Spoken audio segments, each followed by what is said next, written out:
Hai, salam sejahtera saudara-saudara sebangsa dan setanah air. Selamat datang di SS Channel yang memberi sudut pandang tersendiri berkaitan dengan hal-hal seputar tradisi di dalam Alkitab, kronologi maupun sejarah kisah-kisah di dalam Alkitab, dan tema-tema terkait kekristenan yang kadang juga harus bersinggungan dengan keyahudian. Di video kali ini saya membahas tentang kronologi Israel. Nah, kronologi Israel ini tentu tidak lepas dari nenek moyang bangsa Israel itu sendiri. Secara khusus, pastilah tidak lepas dari satu sosok besar, sekaligus sosok yang sangat sentral bagi tiga agama, yaitu untuk agama Yahudi, Kristen, dan Islam. Nama tokoh ini adalah Abraham. Sehingga ketiga agama tadi disebut sebagai agama Abrahamik. Tapi sebelum lanjut, ingat subscribe ya. Gratis loh, free, tanpa biaya. Dan juga jangan lupa bunyikan loncengnya untuk melihat konten-konten yang berikut. Oke, tanpa menunggu lama lagi, langsung saja kita bahas sosok Abraham. Nama ini pertama kali disebut dalam kitab Kejadian pasal 11 ayat 26 dengan nama Abram. Dalam perjalanannya, Allah mengganti nama Abram ini menjadi Abraham, yang dalam bahasa Ibrani disebut Avraham, yang berarti Bapa sejumlah besar bangsa atau Bapak banyak bangsa. Kita bisa melihat referensinya dari Kejadian pasal 17 ayat yang kelima. Dalam bahasa Arab, nama ini disebut dengan nama Ibrahim atau Ibrohim. Abraham berasal dari sebuah kota yang bernama Ur dari daerah Kasdim atau daerah Babilonia. Sehingga nama kota itu sering disebut dengan nama Ur Kasdim.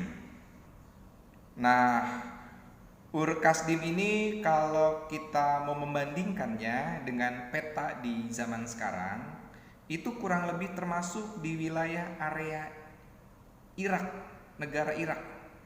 Tepatnya Irak di bagian selatan. Dari Ur Kasdim inilah Abraham memulai perjalanannya. Jadi dari kota Ur Kasdim di sini, Abraham bergerak ke arah barat laut, menyusuri Sungai Efrat, sisi Sungai Efrat. Kalau Sungai Tigris yang ada di daerah sini, ini Sungai Tigris, ini Sungai Efrat. Ia menyusur pesisir Sungai Efrat lalu terus sampai ke kota Haran. Dari kota Haran ini ia bergerak agak ke selatan, terus memasuki wilayah Aram, atau kita mengenalnya juga dengan nama Syria. Dari sini, dari Syria ini ia terus bergerak ke arah selatan memasuki wilayah Kanaan, yang sekarang kita lebih mengenalnya sebagai wilayah Israel. Nah, dari sini ia kemudian dari daerah Negeb terus bergerak ke barat. Di barat ini ia memasuki wilayah Egypt atau Mesir, sebelah utaranya Mesir atau Mesir bagian utara. Disinilah ia sempat berjumpa dengan sosok yang disebut sebagai Firaun. Saya perlu menginformasikan sedikit di sini bahwa nama Firaun ini bukanlah nama diri.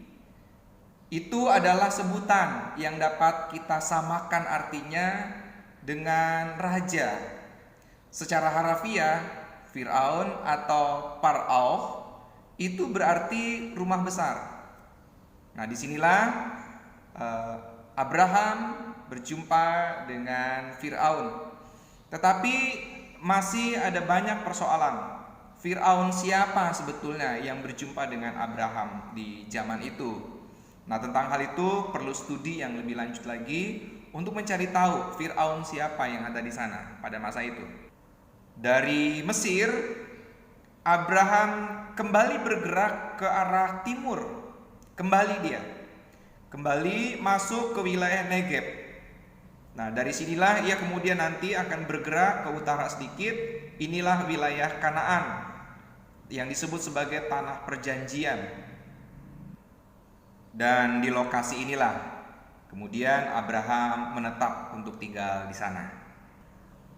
Nah, dari perjalanannya inilah Allah juga mengaruniakan keturunan kepada Abraham. Beberapa orang anak yang secara biologis dapat kita lihat urutan-urutannya sebagai berikut. Pertama adalah Ismail.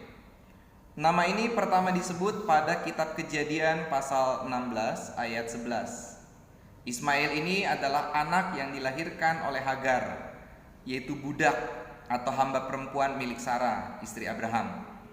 Referensinya bisa kita lihat di dalam kitab Kejadian pasal 16 ayat 1 sampai dengan ayat yang ketiga. Ismail kemudian disebut sebagai bapa bangsa Arab. 14 tahun sesudah Ismail, lahirlah anak berikutnya yang disebut dengan nama Ishak. Nama ini pertama disebut pada Kejadian pasal 17 ayat 19 sebagai sebuah nubuat. Dia baru lahir pada Kejadian pasal 21 ayat yang ketiga. Ishak ini adalah anak yang dilahirkan oleh Sarah sebagaimana janji Allah kepada Abraham. Dan dengan demikian ia menjadi pewaris Abraham. Ia adalah anak pemilik warisan seluruh berkat dari Abraham. Kemudian setelah Sarah meninggal, Abraham mengambil seorang perempuan bernama Ketura, dan dari Ketura Abraham memiliki banyak anak. Mereka adalah Zimran, Yoksan, Medan, Midian, Ishbak, dan juga Suah. Ada 6 anak yang dilahirkan oleh Ketura bagi Abraham. Tentang mereka ini, referensinya dapat kita peroleh dari kitab Kejadian pasal 25. Baiklah saudara-saudara sebangsa dan setanah air, inilah video singkat tentang Abraham, sekaligus menjadi catatan penting untuk kita dapat mengenali jejak sejarah Israel yang dapat kita kenali dari nenek moyangnya, yang dimulai dari Abraham beserta dengan keturunannya. Baiklah, jika saudara-saudara sebangsa dan setanah air menyukai video ini, silahkan tekan like dan ingat subscribe ya, gratis dan tanpa biaya pastinya. Dan ingat juga untuk selalu membunyikan loncengnya supaya bisa melihat konten-konten yang berikut-berikutnya. Sampai jumpa di video-video berikutnya. Salam persatuan untuk NKRI harga mati.